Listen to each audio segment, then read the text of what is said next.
in 2019 for the terrorist activity.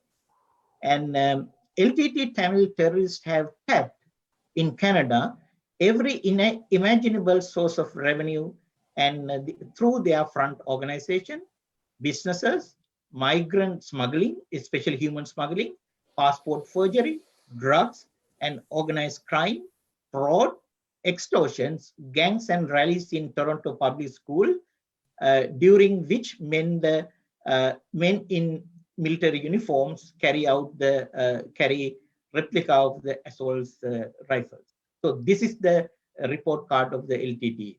Those are the reasons this organization was proscribed, and the ruthless terrorist organization, and by the same time wealthiest organization.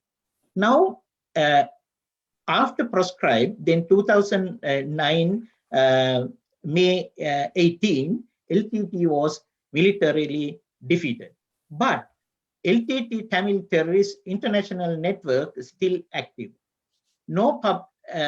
There is no any public statements from LTTE and saying that they are going to denounce the violence. That is one of the major concern for the de-proscription.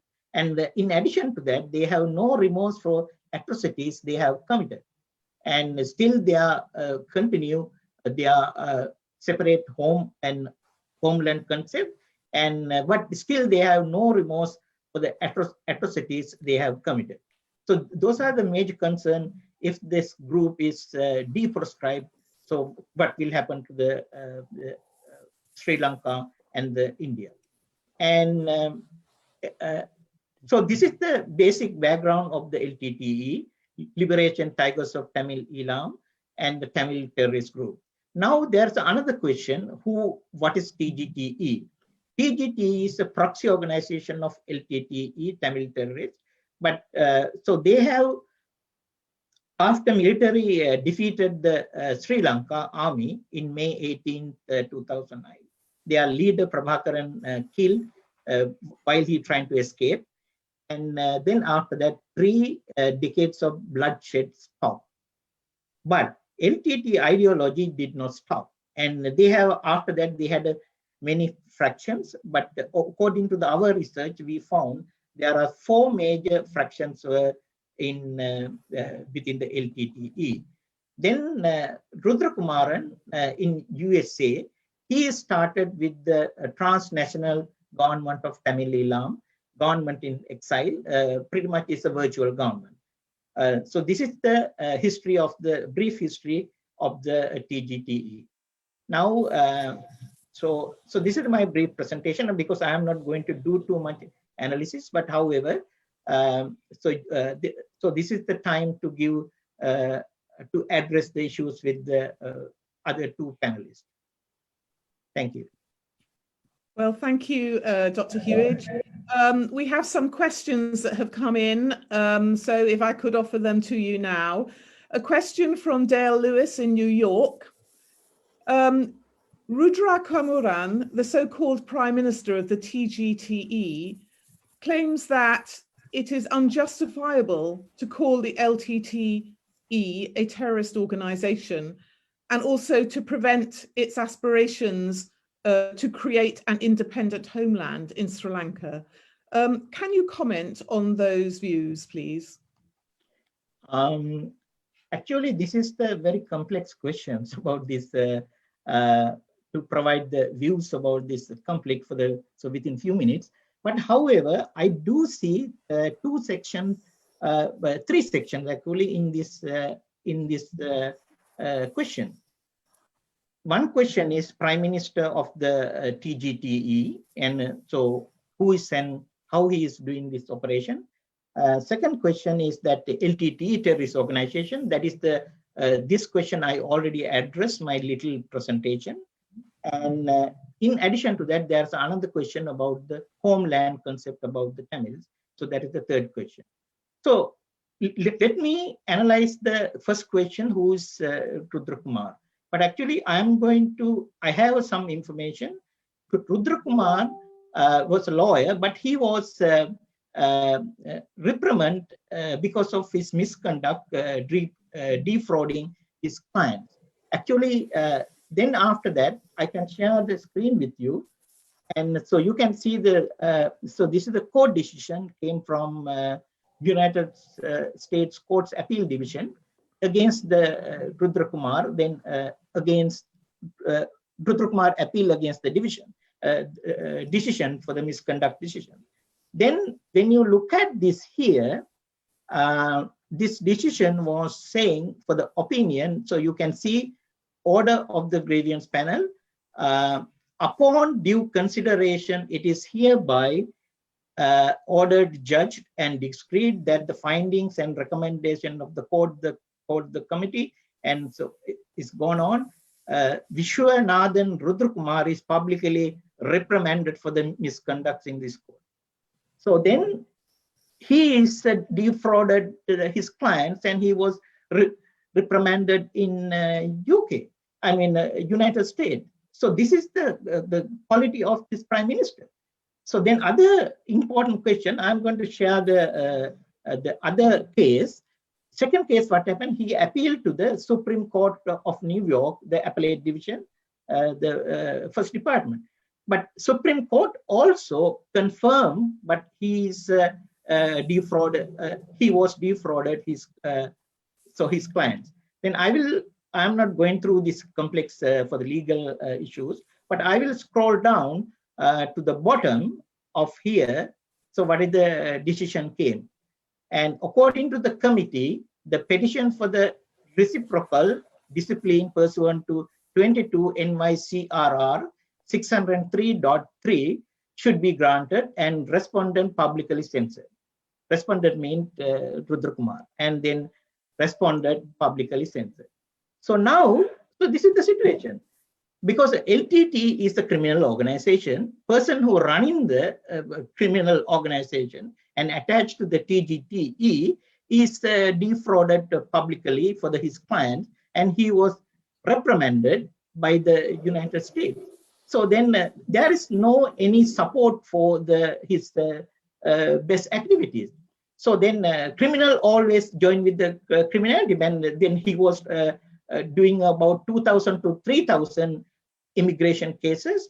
So then if this situation happen in the democratic world, he will not even to get the contestant candidacy position, because there is a very strong ethical and vetting process.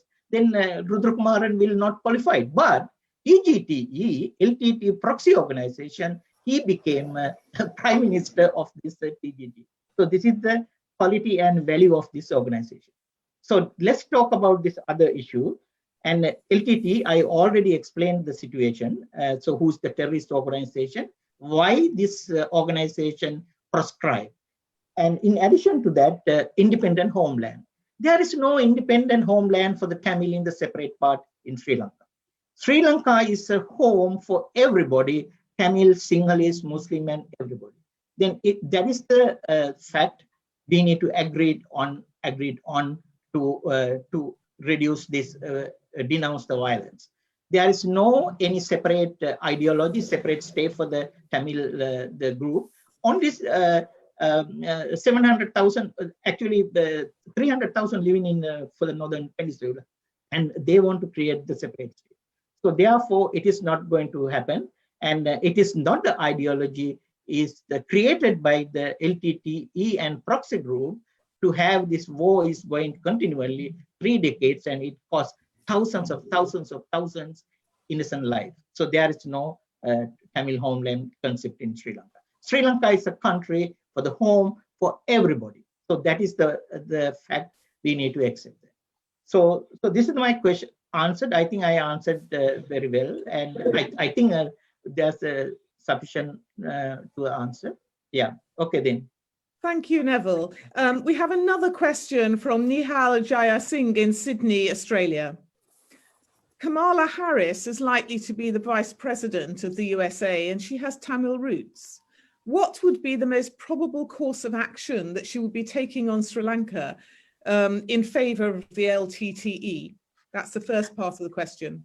And secondly, what sort of provisions would she have in the American Pivot to Asia manifesto to achieve this?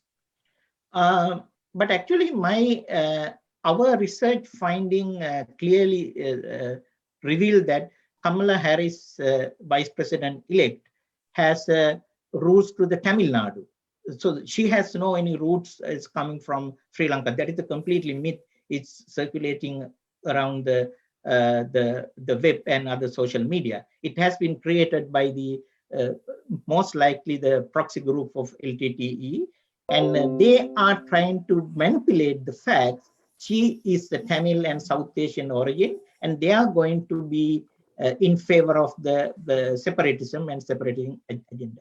But I don't think it is going to happen. She is a well-recognized and well-respected, and we have no whatsoever evidence, and she has been supporting for Tamil separatism activity. And there is no speeches, there is nothing Twitter message, and we have searched every corner.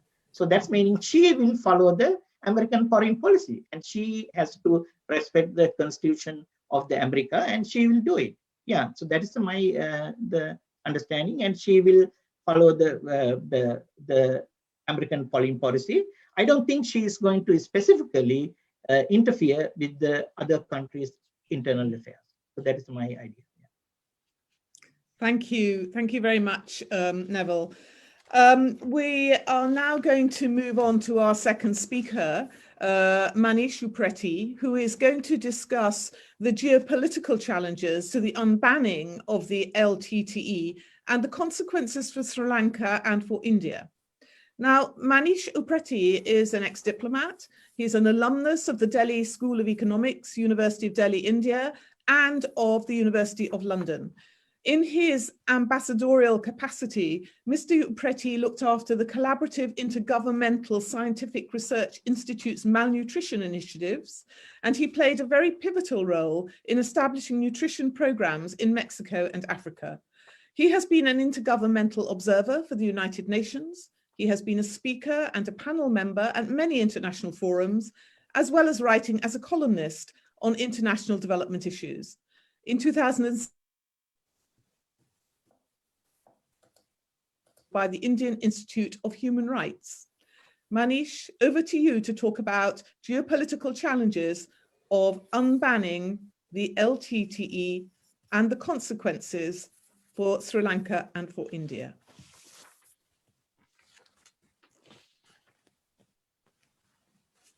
Good afternoon, everyone.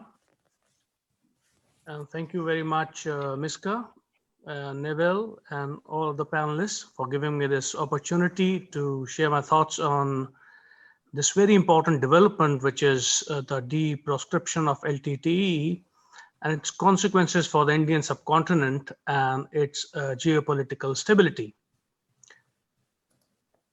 Now, the issue is very important, and I'll look at it through a thesis which is gaining prominence in the recent times. It's by Rajiv Malhotra of Infinity Foundation and Arvinda Neelakandan. It's a Breaking India thesis. It talks about breaking India, Western interventions in Dravidian and Dravid fault lines. The book was published in the year 2011. And the thesis argues that India's integrity is being undermined by three well-established global networks.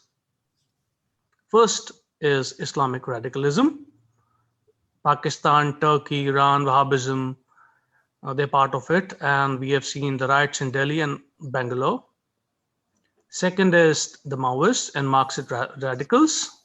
And we have seen China via Nepal, and support of people like Jeremy Corbyn, Galloway in UK, they're part of this thing. And the third and the most important one, which deals with the current topic, is the Dravid and Dalit identity separatism. It's festered by the Western human rights organization, role of churches, academics, think tanks, foundations, government and human rights groups. Now, what Malhotra and Neelakandan argue is that India's integrity is being undermined by the support of Western institutions for the Dravidian movement, And I remember former member of parliament and international jurist Ram Jethmalani, who called the book as an eye-opener and warning for India. Sanjay Dikshit recently retired as an IAS officer from the Indian Administrative Service. His most recent work is Unbreaking India. It's a book about Article 370 and CAA.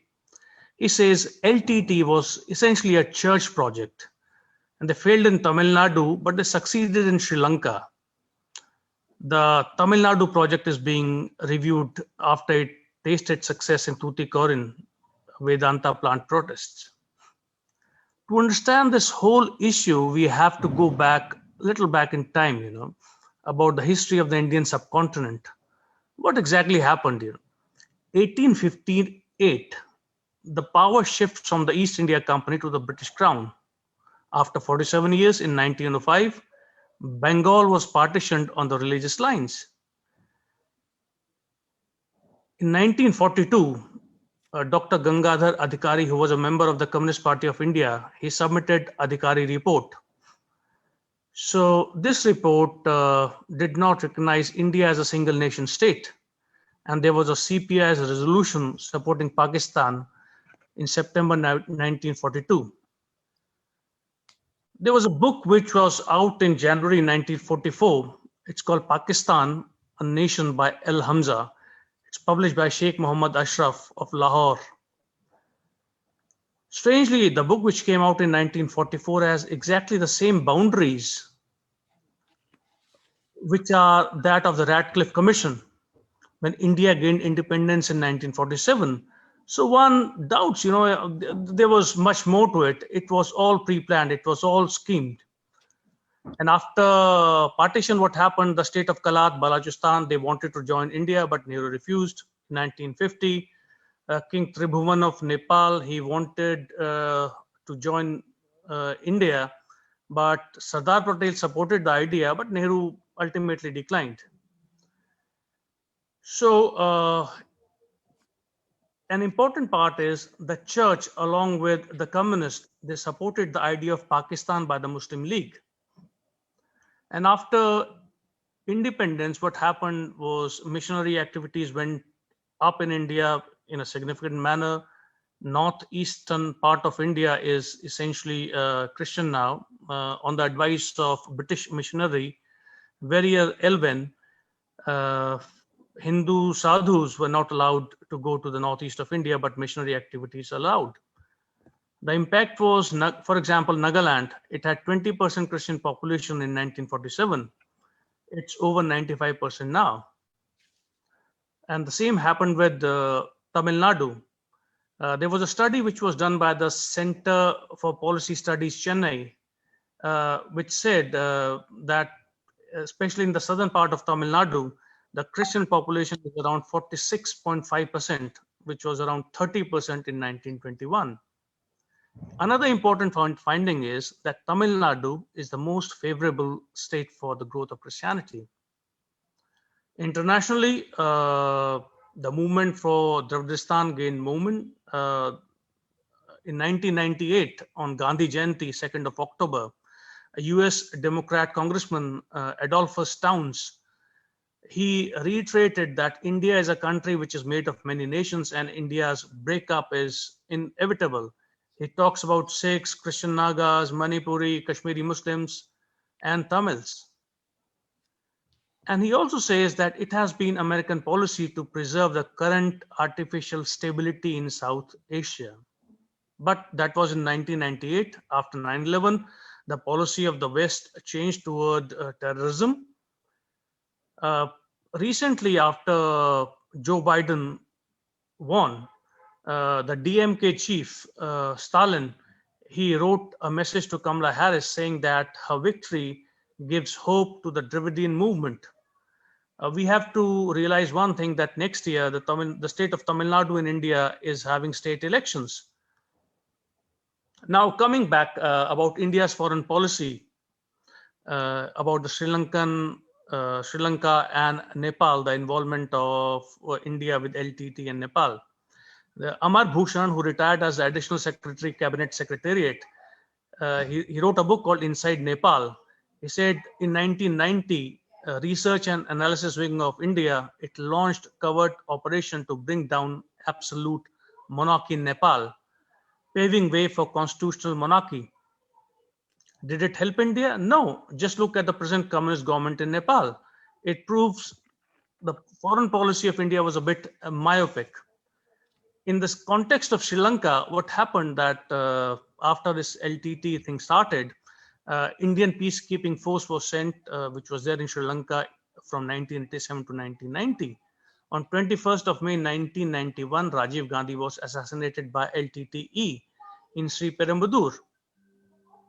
And there was conflict in Sri Lanka from 1990 to the year 2000.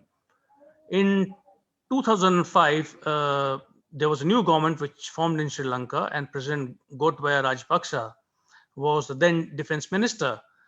In 2009, LTTE was defeated militarily, and no LTTE related violence in Sri Lanka happened ever since.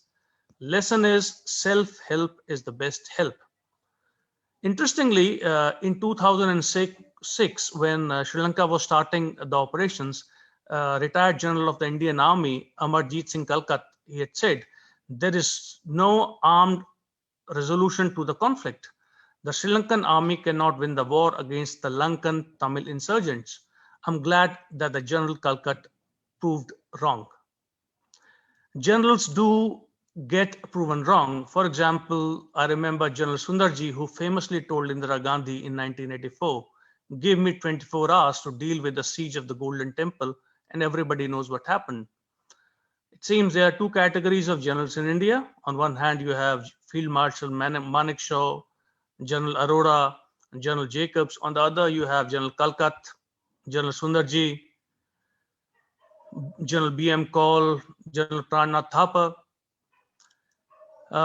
Perhaps that's why we still have challenges in Kashmir. Over the years, what happened in 2013, India voted against Sri Lanka in the United Nations Human Rights Commission. Indian envoy, Dilip Sinha, he's from Patna University. He was a person in Geneva. Strangely, Pakistan, who had helped Sri Lanka counter the insurgency of LTTE, it helped Sri Lanka in the UN Human Rights Commission. There's an argument that political considerations were there because DMK was part of the Congress-led UPA then.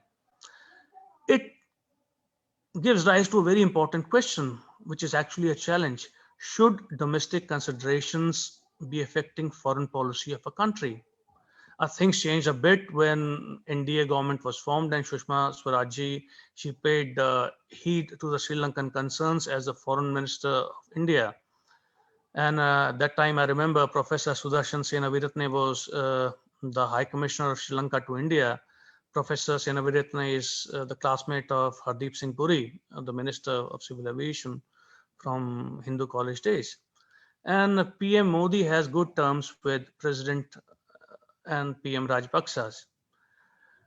One important thing is we have to realize that Tamil population in general did not support the LTTE thing. In 2005, there was around 12% population of Sri Lankan Tamils. Only 300,000 supported LTTE actively.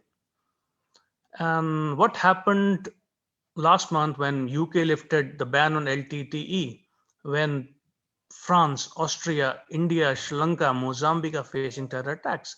What message does it convey? I mean, LTT fronts were operating in Britain anyway, but this gives rise to a very serious question. I mean, how it will impact India, which is now the third largest economy in the world. It is the second largest FDI investor in Britain. Tatas are the provider of largest jobs in the industrial sector in Britain. I mean, it's a very interesting topic, and taking inspiration from what is happening in the British scenario, interest groups that are inimical to India's cause, Khalistanis, Kashmiris, are raising their head. So it will present a significant challenge both to India and also to Sri Lanka. Sri Lanka has a very important strategic place. If democracies leave Sri Lanka at this juncture, if America does not support Sri Lanka, if India does not support Sri Lanka, if Britain does not support Sri Lanka, there's a significant risk that China or Pakistan will make inroads, which will create a bigger problem. I don't know why British government took this decision. I hope the Sri Lankan government appeals against it and good sense prevails. Thank you very much. Any questions? Well, yes, we have. Thank you very much for your very good presentation. We have a question from Aruna Jayawardena from Colombo, Sri Lanka. The question is, what might be the consequences and the outcome of the potential on unbanning LTTE proxy groups by the UK authorities? How would that affect India? Aruna Jayawardena Ayubovan. There are a couple of risks which I can see. I mean, Britain will have more protests, perhaps in Tooting, Harrow, and maybe in Europe in Little Jaffna. There'll be impact on British foreign relations and on the image of Britain. Please note, Imam Tawhidi, who is also known as the Imam of Peace, he said, no one respects Britain anymore in the Middle East after a Pakistani became a mayor of London. It will also have impact on world peace. What if virtual governments like TGDE are set up? What will be their relations with established governments like India, Britain, America, Germany? And it will have impacts on at various levels because politicians are very smart species. The elections in Tamil Nadu are there next year. So it will have an impact, but at a local level. But on the other hand, you have to realize that even at the prime of LTTE, only 300,000, 3 lakh people, 12% Tamil population of Sri Lanka supported LTTE. Tamil people, they come from a very distinguished tradition of Trivalluvar, Agatsya, Alvars, Nayanars, and believe in peaceful coexistence and development. Vasudhaiva Kutumbakam, like Panchashila in Buddhism, abstain from killing, it said. In America, Rohini Kosoglu, she is Kamala Harris's chief of staff and special advisors. Her paternal grandma's brothers, who are also known as Boston Brothers, they campaigned for Tamil Eelam in their younger days, but later they realized that LTT should cease fighting and engage in constructive talks with Sri Lankan government. You have to realize that democracy is about discussion and debates to secure development. Violence has no place, and terrorist groups like LTTE, they have no place in democracies. About India, India, as you know, is the third largest economy in the world after China and the US. Now, India has growing relations with the US and is one of the world's oldest democracy. India is the world's largest democracy, and there is Quad, which is happening between America, India, Japan, Australia. India is also the second largest FDI investor in Britain, as I told you, and Tatas are the largest job provider. So Britain should think twice before rocking the boat of democracy, whether in Sri Lanka or in India. You have to realize hatred and violence is a two-way street that wise men don't tread upon. But how can one awake someone who pretends to be asleep? So it's a significant challenge. Let's see. Thank you for those wise words. We have time for one more question for you. A question from Brendan Kennedy from Paris in France, who wants to know what impact de-proscribing the LTTE would have on India's ability as an emerging superpower to compete effectively on the world stage. Buongiorno, Brendan. As I say in France, as Nunu used to say, coucou. Every story has a French connection, interestingly. In November 2018, 2 years back exactly, 2 French journalists were booked for illegally trespassing prohibited nuclear area, which comes under the Department of Atomic Energy, DAE, in Kanyakumari, which voila is in Tamil Nadu. They were booked under various IPC sections, including 14B, which deals with using forged passport. The French fled the country with the help of their Indian accomplice, local parish priest, Father Hildas.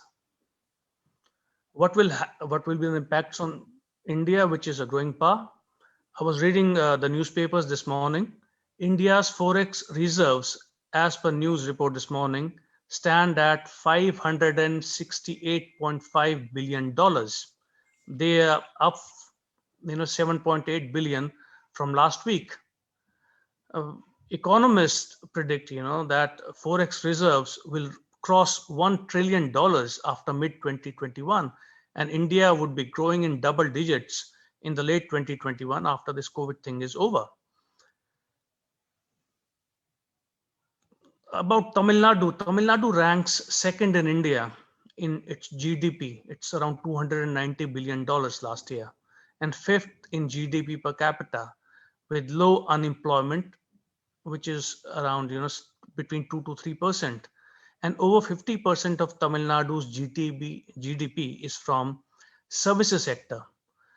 Tamils are educated people who are aware of the developments of the world, and they have a very long and distinguished history.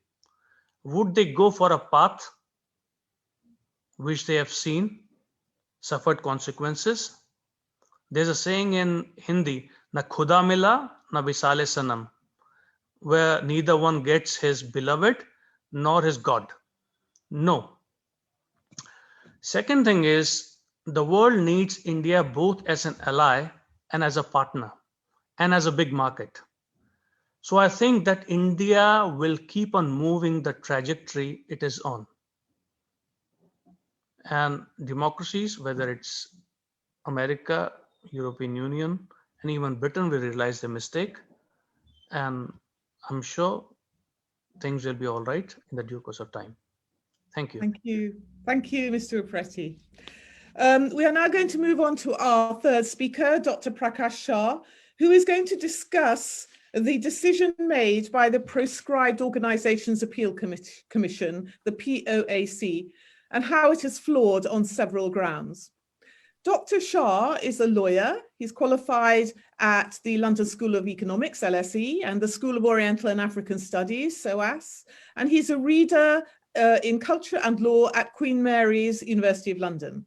He specialises in cultural diversity and law, religion and law, immigration, refugee and nationality law. He's published very, very extensively in these fields, and he's lectured very extensively internationally. Dr. Shah, over to you.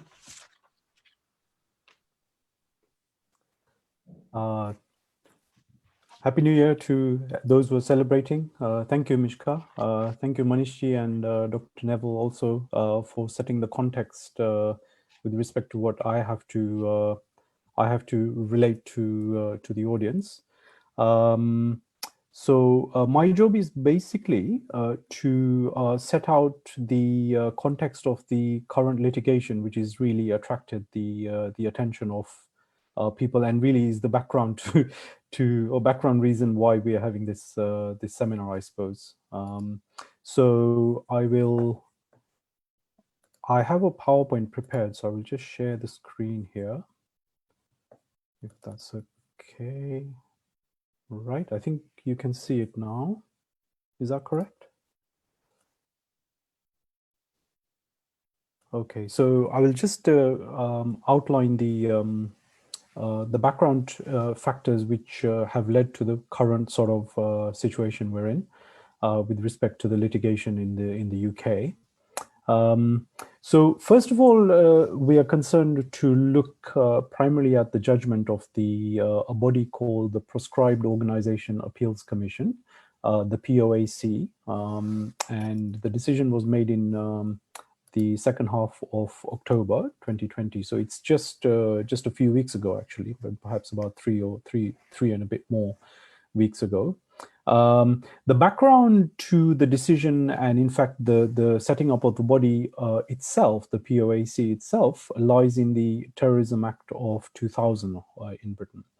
That legislation allows for the listing of organizations to be proscribed, and the LTTE, which is the subject of today's webinar, it was listed itself in 2001 as a proscribed organization. And the UK government is under an obligation to keep a regular review of the list going, so that every a few months or years, they have to have another look at the list of organizations which are prescribed, and whether or not the organizations which are listed should continue to be on the list, which is basically a schedule to the Terrorism Act of 2000.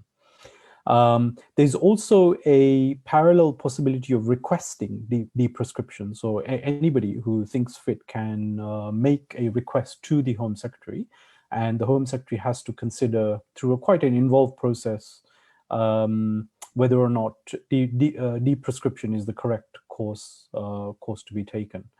Now, if the Home Secretary refuses the request for de-proscription, there is also the possibility of appeal to the POAC.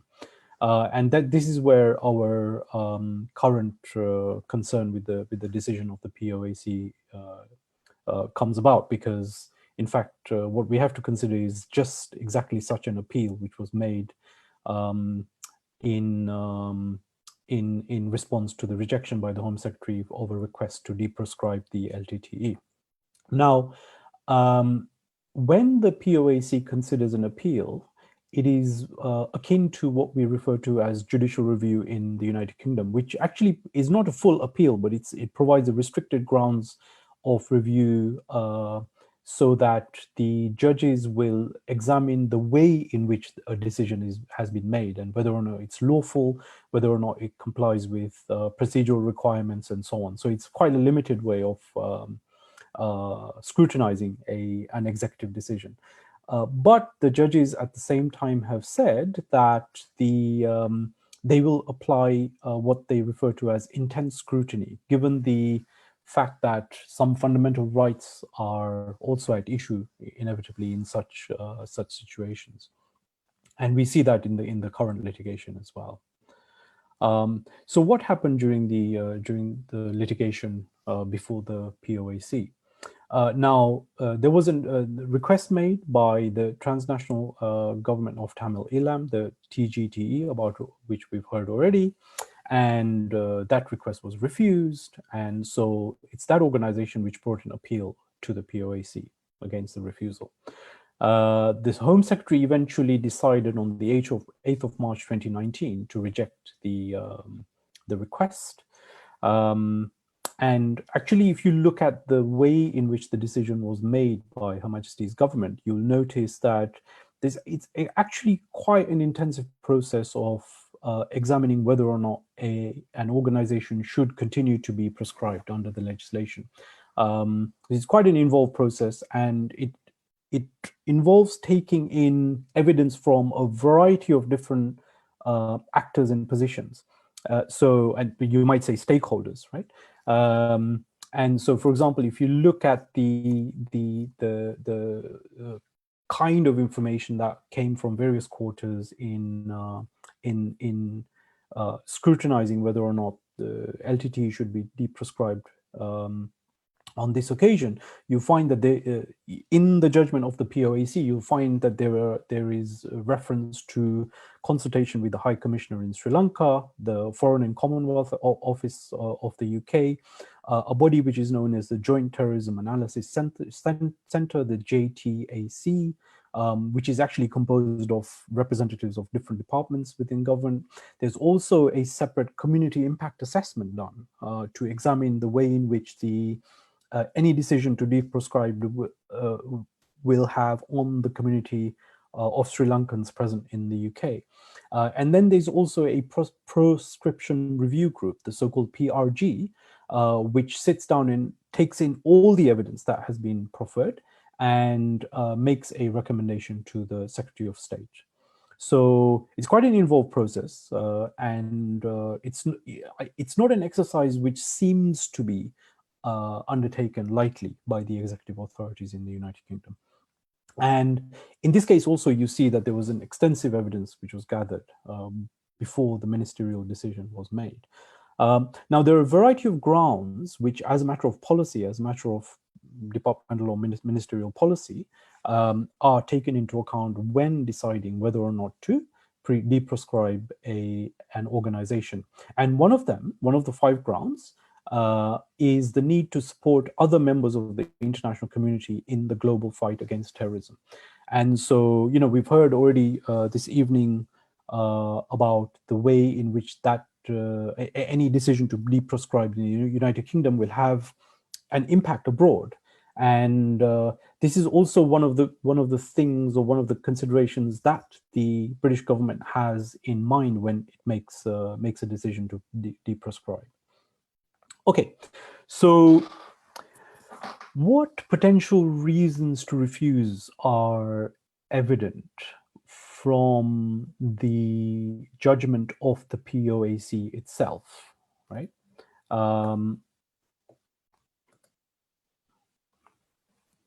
Now, sorry.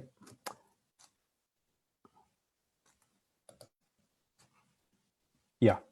So when you look at the judgment of the POAC, you'll see a number of factors which arise as it considers the various evidence which has been given by the executive authorities in the United Kingdom. And, you know, the issues range from facts like that the LTTE paraphernalia is routinely displayed by LTTE members, and there are regular calls for violence against the Sri Lankan state. The process also observed that de-proscription is likely to be opposed by more of the Sri Lankan community, and and that's more or less an exact phrase that's used in the judgment. But I take that to mean that actually most of the Sri Lankan community living in the United Kingdom would not be in favor of de-proscription. And it also observes that de-proscription is likely to lead to greater tensions between the two communities. And I suppose here they mean the Sinhala and the Tamil community of Sri Lankan origin, which is situated in the United Kingdom, right? So it's obvious that the government has considered the fact that the tensions will rise if de-proscription occurs. It observes also that de-proscription could be seen as a softening of the government stance towards extremist groups. There's a further observation that some Indian communities might react negatively to de-proscription, particularly because the LTTE, as we've already heard, has operated extensively in this Indian state of Tamil Nadu as well. And finally, the POAC has evidence before it that there's limited evidence of activities or support in the UK for the LTTE. Right, and that's of course under a scenario where the LTTE remains proscribed. It still remains proscribed, actually, right? So, and I suppose what it does is beg the question whether or not any ostensible support will rise if de-proscription is a route taken by the British government in future. Now, there are a set of reasons which arise through the POAC's judgment, which you find are to do with the effect, not just in the United Kingdom, but also in relations with other countries, and particularly with Sri Lanka and India, right? Those are the chief countries which are being considered in the evidence. And one of the threads which is running through the judgment is that the counterterrorism credibility with the UK's partners, which means other countries other than the United Kingdom, would be affected. The Sri Lankan government is definitely likely to have a negative view of de-proscription, and we see that already. Actually, when you look at the Sri Lankan, I think, High Commission's website, you see that they have reacted negatively to de-proscription and have said that they are providing better and further particulars to the UK government to maintain prescription. The judgment notes also evidence to the effect that there are continuing terror activities of the LTTE in Sri Lanka. The LTTE has never renounced violence, as we already heard from Dr. Neville, and there's a possibility of greater harms and risks than would arise from keeping the LTTE proscribed. And this is evidence actually which comes from the High Commissioner of Britain to Sri Lanka. There's a whole set of other types of evidence. For example, the JTAC observes that the LTTE aligned individuals and groups are likely to prepare for terrorism. There is also evidence of ongoing LTTE involvement in terrorist activities, which of the kind which justified its initial listing on the list of proscribed organizations. Then there is a very pointed observation at paragraph 47 of judgment, which I've quoted directly, right? The LTTE's ideology almost certainly continues to inspire individuals to commemorate and prepare for acts of terrorism. Senior LTTE associated figures and politicians have for the resurgence of the LTTE and participate in services commemorating suicide attacks against the Sri Lankan government. Right? And that's an observation which the judgment quotes from the JTAC. Right? Now, what about the POAC's judgment itself? Right? Like, what does it do when faced with all this evidence which was submitted by the representatives of the Home Office? Now, the POAC observed that the PRG, which is the body which really meets and considers all the evidence together prior to the Home Secretary making his decision, and the PRG had met in February 2019. The then Home Secretary had made his decision in March of 2019. And the PRG had basically assessed all the evidence and said that prescription should be maintained. Now, the only real ground on which the POAC finds the decision flawed is that the way in which the PRC's assessment of the evidence and its minutes in assessing the evidence were not properly submitted to the Home Secretary before he made his decision, right? And so there is a slight, if you like, inconsistency between what was actually discussed in the PRG and what was submitted to the Home Secretary in order for him to be able to make the final decision on the issue. And in fact, that's the only ground which the POAC finds the decision to be flawed, or finds as a ground on which to hold that the decision has been flawed. Now, the writing that I have on the PowerPoint here in red is very important, right? Because the POAC explicitly says that it had no issue regarding the Home Secretary's judgment whether or not there was enough material to entitle him to conclude that the LTTE promotes or encourages terrorism, right? Now, that's a very interesting observation, because what the tribunal is effectively saying, or the appeal committee is basically saying, is that they have no problem about the Home Secretary's assessment regarding the kind of promotion or encouragement of terrorism that the LTTE engages in, right? That actually seems to be an undisputed finding, if you like, right? So the only ground on which the Home Secretary's decision was flawed is this slight disjuncture between the way in which the PRG's evidence was communicated to the Home Secretary, right? That's the only ground on which they had an issue. So it seems to me in a way, you could say it's a very pernickety attitude, as we would say in Britain, with respect to the way in which the decision was made by the Home Secretary. Now, as far as I know, there has been no decision with respect to the kind of relief that the POAC should grant, right, to the appellants, which effectively means what to direct to the Home Secretary. What should the Home Secretary do now, given that the decision was flawed? So we're in sort of, we're actually in a bit of a limbo right now, right, legally speaking. And so here are a set of possible outcomes that could follow from the point that we are at right now. Now, Her Majesty's government could simply go back to the drawing board and decide that it should de-proscribe the LTTE, i.e. remove it from the Terrorism Act 2000 list. Or when there is a relief hearing, a decision could be made by the POAC to order the Home Secretary to de-proscribe the LTTE. Now, what that would do is to trigger an order to be laid before Parliament by the Home Secretary. And it's subject to a negative resolution by either House of Parliament, which means that if nobody raises an objection to it, then after a certain time, I think it's about 40 days, the order would become valid and the LTTE would become de-proscribed. I don't think that's a very likely instance, given what I've seen of the way in which the POAC is, what they have said in the judgment, but obviously I could be wrong.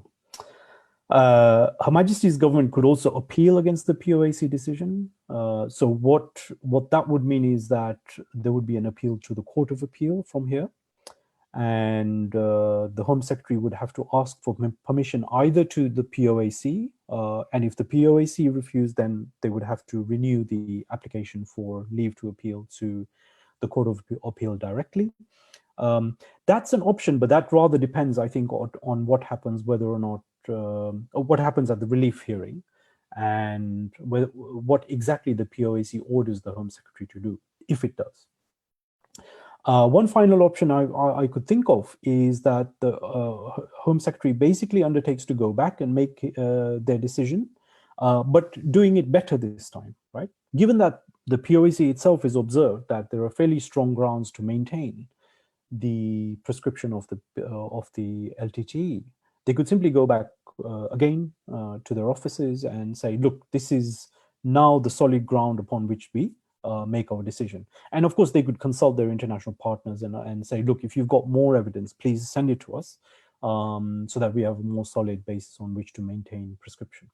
And I think that's in the current scenario where we're at, in the current state of information, I would say that that may be the most probable outcome, right?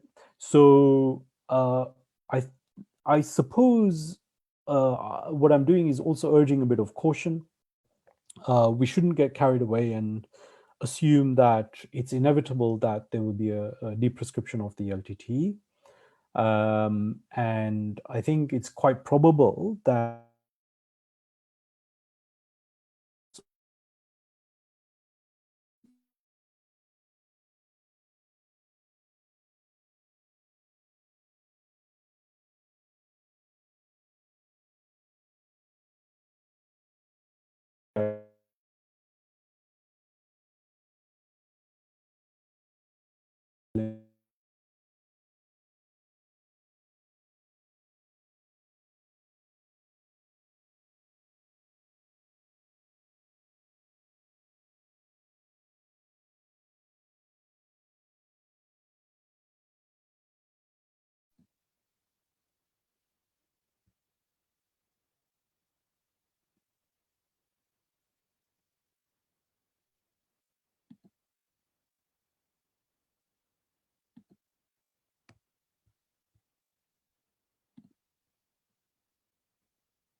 Okay, we seem to have lost some reception.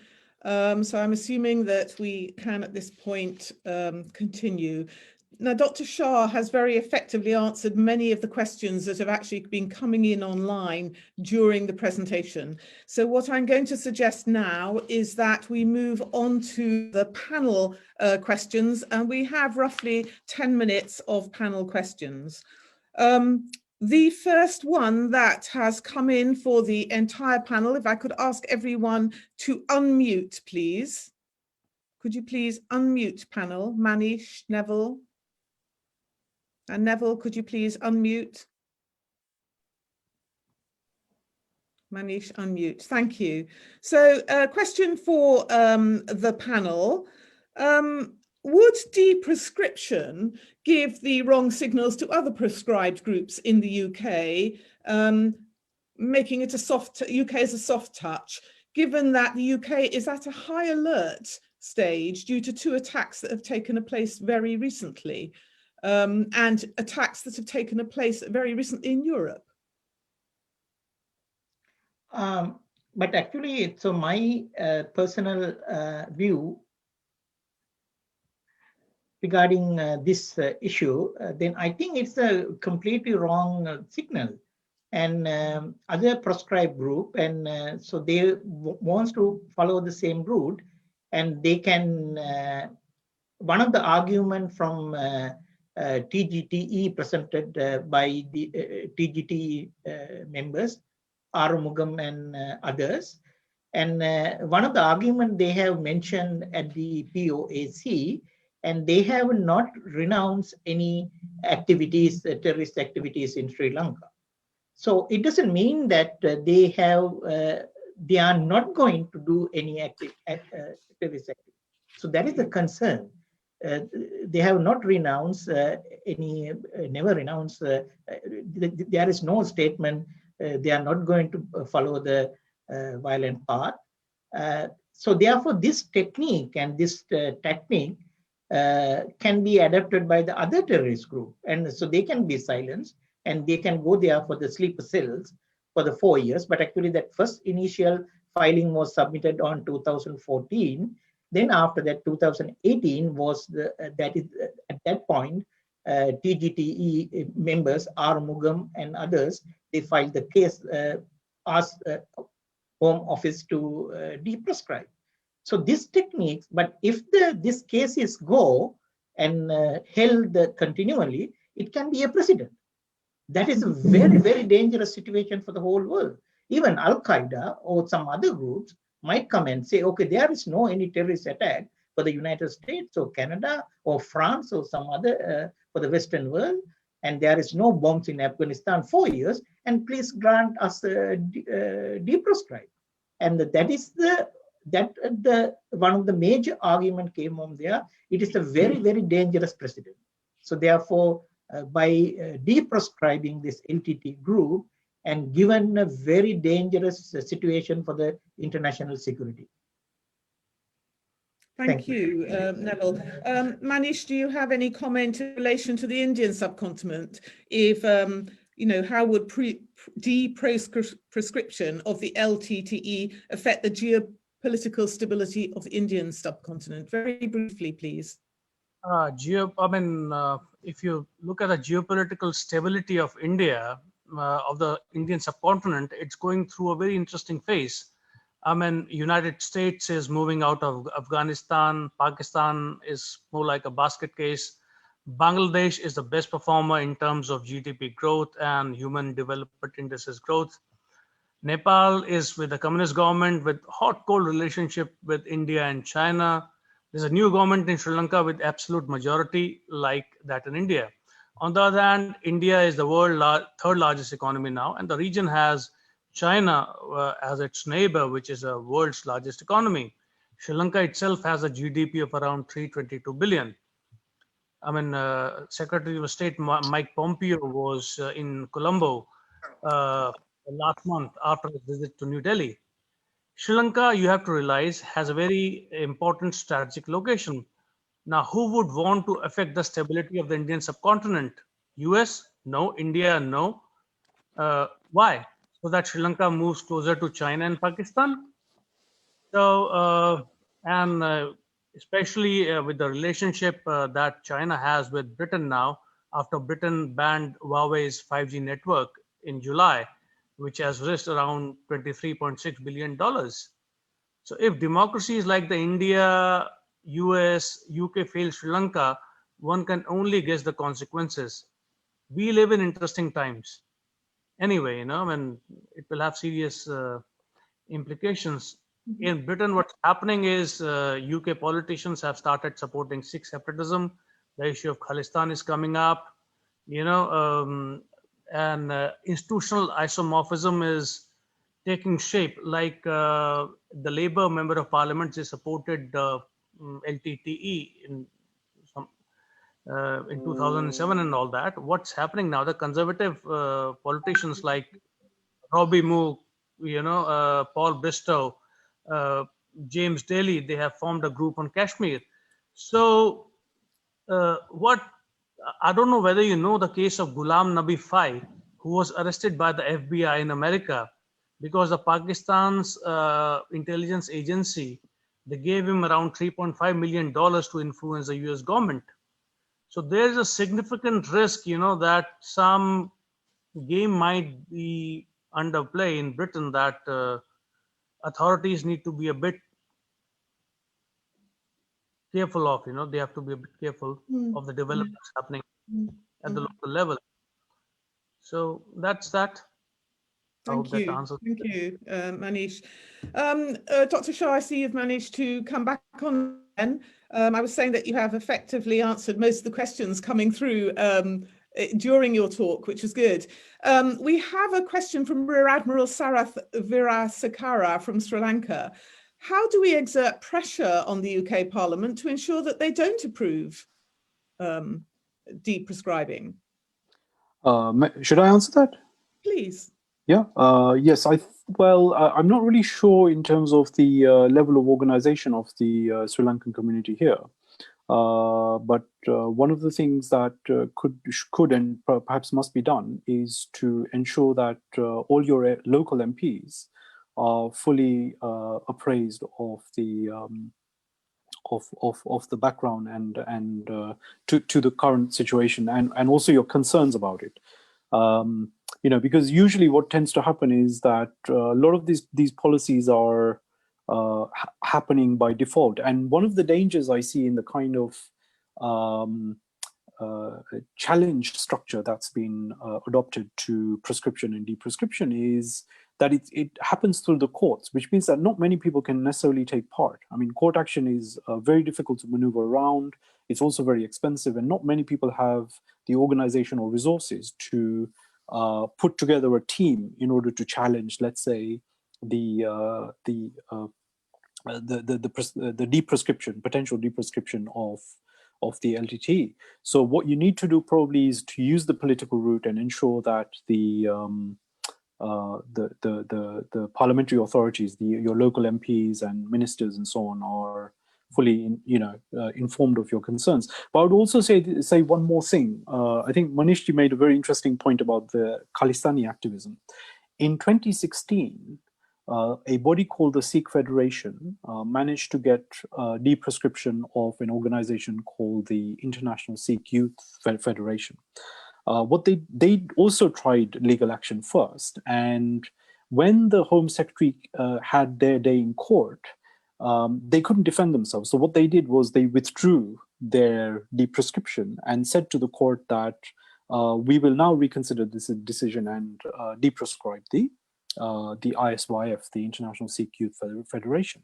Now, what you've seen in the few years since that time, it's been about 4 years since 2016, is an increasing mobilization by very extremist factions among the Sikh community in the United Kingdom. Many of the gurudwaras have been taken over.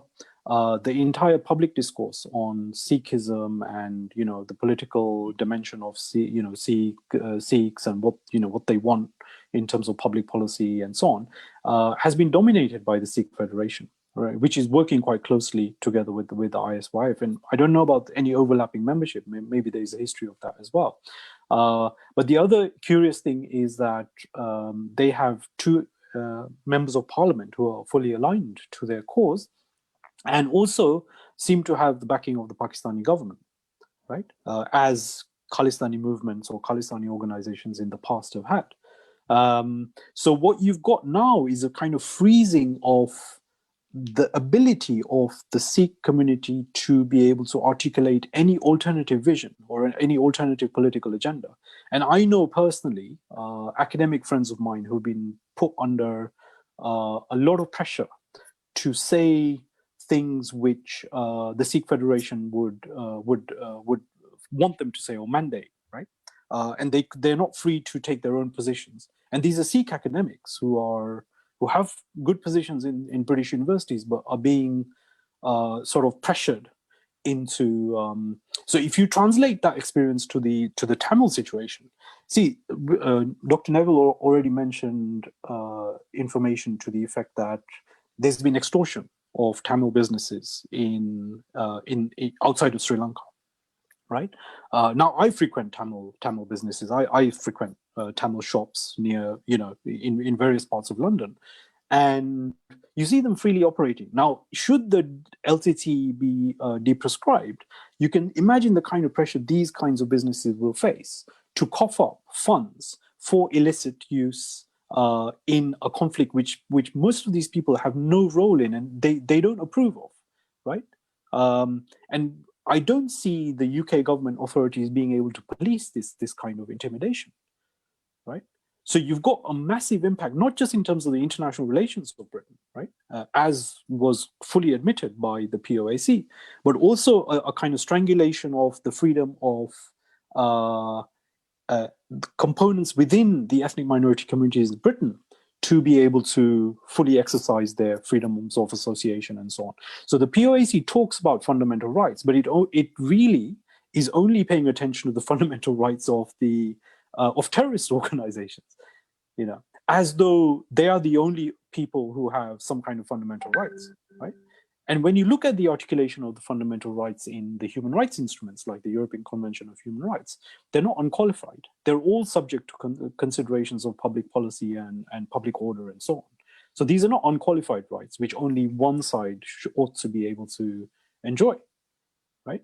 And in fact, you could argue the opposite. You could say that by engaging in the kind of terrorism activities that these people are doing, they actually lose their access. They should lose their access to such rights because they're not part of the democratic process anymore anyway. Sorry, I'll stop my rant, but thank you very much. No, but that was extremely useful to actually understand in a little bit more detail the important knock-on effects of the impact of taking action such as de-proscription. We have run out of time pretty much. Could I just ask the panel members if they have any final comments that they would like to make? Dr. Manish, have you any final comments you would like to make? Well, I can only hope that good sense prevails, and debate is the only way in democracy, debate and discussion. And I'm sure people who support LTTE will realize that. I mean, violence is no way, it's no way, it's violence is a two-way street, hatred is a two-way street. So there's a saying by Lev Tolstoy, a spark neglected burns the house. Don't tread that path. Don't tread that path, So thank you. Thank you, Manish. And Neville, have you you need to unmute for some final words from you. Yes, actually, so basic concept here to protect the democratic rights. But even though the LTTE and other group and supportive group, TGTE and Arumugam and others, they came to there and filed the application. That is, they have exercised their democratic right. But other citizens of this country and other areas have a question how we can deal with the issue. Because if the LTTE denounced and registered as a political party and start negotiating with the factors, same like a PLO, that Palestine Liberation Army, an IRA group. And so then at that time, we have a confidence LTTE will not go and renew the violence. So that is the most important fact. So we need to consider. So this fact has not been exercised, and we have a doubt. And actually, it is not a suspicion.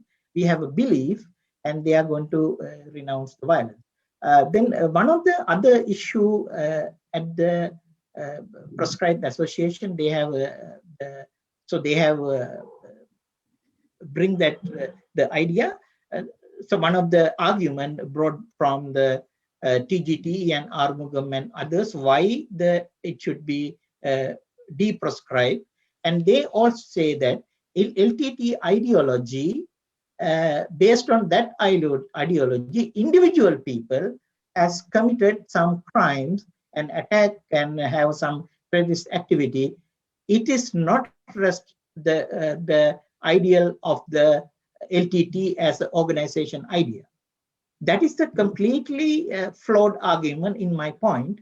So even if it is as an organization, not idea, but they are continuously spending their time and energy to the Tamil homeland for the separate state. There may be that ideology can be picked up by this another group who is aligned with the LTTE ideology to have violence in Sri Lanka. That is the most dangerous thing. Then other issue, what I want to mention that other two speakers, especially Manish, has clearly mentioned, and separate state for the Eelam is the first step to disintegrate Tamil Nadu. Tamil Nadu, they have attempted many times to disintegrate from India, and if they have Sri Lanka as a state, I mean Sri Lanka Tamil Eelam, this group will start fighting to disintegrate in Tamil Nadu. If this scenario will happen, it is most likely it's going to happen. So if that's case, what will happen? That India will not be a superpower. It is disintegrated. It's an effect for the Indian Union, and it will be a really effect for the regional, political, and geopolitical stability.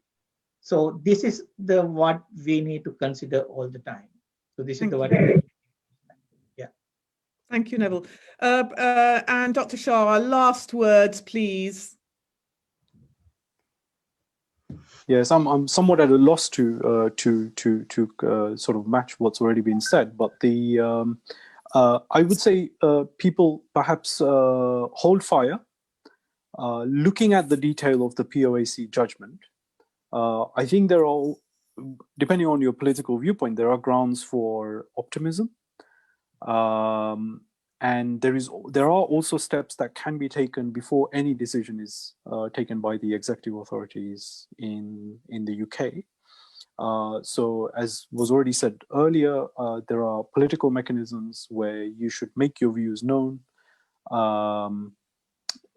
and urge your representatives at every political level to ensure that that your concerns are addressed, and that should there be any likelihood, which I don't think there is a high likelihood of, but should there be any likelihood of the de-proscription of the LTTE, then you will have done your bit to ensure that a decision like that is not taken in a very light-handed manner. Thank you, gentlemen. We have run out of time. Our time is up, so I am going to close the seminar. I just would like to say that we have had a very, very broad range of knowledge and understanding in our audience of what is an incredibly complex issue with really very serious knock-on effects on the broader international stability geopolitically. Our panel has made it much easier for us to understand this issue. And as Dr. Shah said a few moments ago, the key issue for us now is how to raise awareness of all of these issues that we've discussed today. I would like at this point to thank the speakers and the organisers of today's webinar for their excellent contributions. The webinar will be available both on YouTube and Facebook, so you can explore the issues that we have discussed further at your leisure. Thank you for attending. Good day. Thank you very much.